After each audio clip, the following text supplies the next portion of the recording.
جھوٹ خود سے اور مخلوق سے یہ ہمیں کبھی بھی اپنے رب کے قریب نہیں کرے گا، کہ ہم جو دکھاتے ہیں حقیقت میں ہمارے اندر وہ نیات و ہمارے اندر وہ اعمال نہیں ہیں، اور ہم اس جھوٹ کی وجہ سے شہرت پانا چاہتے ہیں اور عزت پانا چاہتے ہیں، یہ سچائی نہیں ہے۔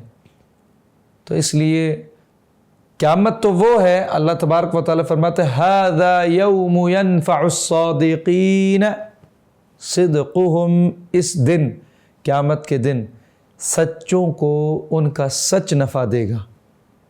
تو سچ کیا ہے؟ سچ یہی ہے کہ ہم جو اپنے رب کے ساتھ تعلق اکیلائی میں رکھتے ہیں، وہی ہم جب خلقت میں لوگوں کے درمیان میں ہوں تو وہی ہم درمیان خلق بھی نیات افعال کو رکھیں۔